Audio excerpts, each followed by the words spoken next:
প্রিয় শিক্ষার্থী, তোমরা কেমন আছো? আশা করি ভালো আছো, বাড়িতে আছো, মা বাবার সঙ্গে আছো। আজকের পাঠের স্বাগতম জানিয়ে তোমাদেরকে পাঠ শুরু করছি। আজকের পাঠের বিষয় হচ্ছে অষ্টম শ্রেণীর গণিত জ্যামিতির উপরে ক্লাস নিব। তোমরা কিছু চিত্র দেখতে পাচ্ছ। চিত্রগুলো সামান্তরিক আকারের, ট্রাপিজিয়াম আকারের, রম্বস আকারের। আসলে সামান্তরিক, ট্রাপিজিয়াম, রম্বস এগুলো এক একটি চতুর্ভুজ। তাহলে আমাদের আজকের পাঠ হবে চতুর্ভুজের উপরে। এই পাঠের শিক্ষণফল হিসেবে ১ নম্বরে আছে ত্রিভুজ সূত্রের সাহায্যে চতুর্ভুজ ক্ষেত্রের ক্ষেত্রফল পরিমাপ করতে পারবে। ২ নম্বরে আছে আয়তাকার ঘনবস্তুর ব্যাখ্যা দিতে পারবে। ৩ নম্বর আয়তাকার ঘনবস্তু ও ঘনকের পৃষ্ঠতলের ক্ষেত্রফল পরিমাপ করতে পারবে। চতুর্ভুজ ক্ষেত্রের ক্ষেত্রফল নির্ণয় কিভাবে করা যায়? ত্রিভুজের সূত্রের দ্বারা চতুর্ভুজ ক্ষেত্রের ক্ষেত্রফল নির্ণয়।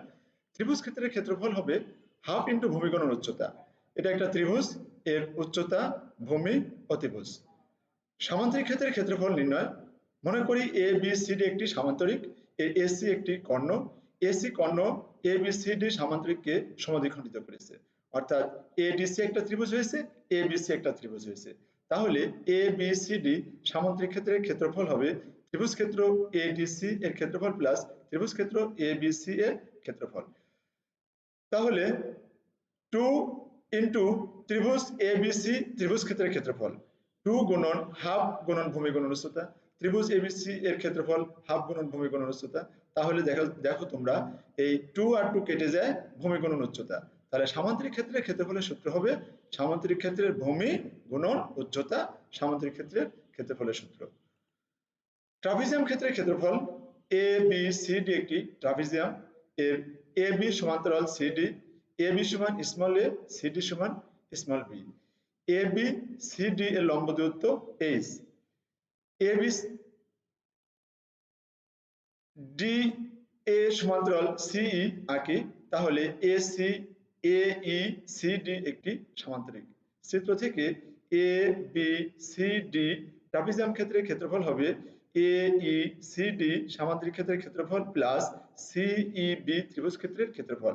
তাহলে এ ই সি ডি সামান্তরিক ক্ষেত্রের ক্ষেত্রফল হবে ভূমি গুণন উচ্চতা, এই যে পি হচ্ছে ভূমি আর উচ্চতা হচ্ছে এইচ। আর ত্রিভুজ সিইবি এর ক্ষেত্রফল হবে, এটা হাফ ইন্টু ভূমি গুণন উচ্চতা। এই ত্রিভুজ সিইবি এর ভূমি হচ্ছে এ মাইনাস বি। এ থেকে বি পর্যন্ত হচ্ছে স্মল এ, আর এ থেকে ই পর্যন্ত হচ্ছে স্মল বি। তাহলে ই থেকে বি পর্যন্ত এ মাইনাস বি। এই যে half into A minus B into H, এইচটা হচ্ছে এই ত্রিভুজের উচ্চতা। তাহলে আমরা দেখতে পাচ্ছি এটার ক্যালকুলেশন করলে হাফ ইন্টু এ প্লাস বি ইন্টু এইচ। তাহলে ট্রাপিজিয়াম ক্ষেত্রের ক্ষেত্রফল হবে সমান্তরাল বাহুদ্বয়ের সমষ্টির গড় গুণন উচ্চতা। এবার দেখি রম্বস ক্ষেত্রের ক্ষেত্রফল কিভাবে নির্ণয় করতে হয়। মনে করি এ বি সি ডি রম্বসের এসি বিডি কর্ণদ্বয় পরস্পরকে ও বিন্দুতে ছেদ করছে। এ বি সি ডি রম্বসের এসি বিডি কর্ণদ্বয় ও বিন্দুতে ছেদ করেছে। কর্ণদ্বয়ের দৈর্ঘ্য যথাক্রমে এ এবং বি দ্বারা নির্দেশ করি। রম্বস ক্ষেত্রের ক্ষেত্রফল তাহলে ডি ডিএসি ত্রিভুজ ক্ষেত্রের ক্ষেত্রফল প্লাস বিএসি ত্রিভুজ ক্ষেত্রের ক্ষেত্রফল। তাহলে ত্রিভুজ ক্ষেত্রের ক্ষেত্রফল সূত্র অনুযায়ী হাফ ইন্টু ভূমি গুণন উচ্চতা প্লাস হাফ ইন্টু ভূমি গুণন উচ্চতা। তাহলে এই ক্যালকুলেশনে হাফ গুণন এ গুণন বি। রম্বস ক্ষেত্রের ক্ষেত্রফল হবে কর্ণদ্বয়ের গুণফলের অর্ধেক, মানে এ সি বিডি দুইটা কর্ণ এ বি, তাদের গুণফলের অর্ধেক হবে রম্বস ক্ষেত্রের ক্ষেত্রফলের সূত্র। ঘনবস্তুটা কি? এটা একটা ঘনবস্তু, চিত্রে আমরা দেখছি, যার দৈর্ঘ্য প্রস্থ উচ্চতা আছে তাকে ঘনবস্তু বলা হয়। যেমন বই, বাক্স, ইট, ফুটবল ইত্যাদি এক একটি ঘনবস্তু। চিত্র ১ এর বস্তুটি আয়তাকার ঘনবস্তু। এর মোট ৬টি আয়তাকার পৃষ্ঠ বা তল আছে, যাদের প্রত্যেকটি একটি আয়তক্ষেত্র। পরস্পর বিপরীত পাশের পৃষ্ঠদ্বয় সমান ও সমান্তরাল, কাজেই পরস্পর বিপরীত পাশের দুইটি পৃষ্ঠের ক্ষেত্রফল সমান। এটা একটি ঘনবস্তু। এটা চিত্র ২ এর বস্তুটি বর্গাকার ঘনবস্তু। এর মোট ৬টি পরস্পর সমান বর্গাকার পৃষ্ঠ বা তল আছে, যাদের প্রত্যেকটি একটি বর্গক্ষেত্র। আবার পরস্পর বিপরীত পৃষ্ঠদ্বয় সমান্তরাল। বর্গাকার ঘনবস্তুকে ঘনক বলা হয়। পরস্পর দুইটি করে পৃষ্ঠের ছেদ রেখাংশকে ঘনকের ধার বলা হয়। এই যে এটা একটা ধার, এটা একটা ধার। ঘনকের সকল ধার বা বাহু পরস্পর সমান, কাজেই ঘনকের সকল পৃষ্ঠের ক্ষেত্রফল সমান। ঘনবস্তুর পৃষ্ঠের ক্ষেত্রফল নির্ণয়। আয়তাকার ঘনবস্তু, একটি আয়তাকার ঘনবস্তুর দৈর্ঘ্য a, প্রস্থ b, উচ্চতা c একক হলে চিত্র অনুসারে ঘনবস্তুটির সমগ্র পৃষ্ঠের ক্ষেত্রফল ab প্লাস ab। এই যে 1 2 3 4 5 6 ছয়টা তল, এখানে 1 নম্বর তল সাথে 3 নম্বর তলের মিল 2 4 6 5 এরকম মিল, তার মানে এটা দৈর্ঘ্য a, প্রস্থ b, ab plus ab, abc plus bc, ca plus cb। তাহলে 2 into ab plus bc plus ca হবে ঘনবস্তুর পৃষ্ঠের ক্ষেত্রফল, ক্ষেত্রফল নির্ণয় সূত্র। ঘনক, একটি ঘনকের ধার a একক হলে এর 6টি পৃষ্ঠের প্রতিটির ক্ষেত্রফল a গুণন a বর্গ একক, a স্কয়ার বর্গ একক। অতএব ঘনকটির সমগ্র পৃষ্ঠের ক্ষেত্রফল 6a স্কয়ার বর্গ একক।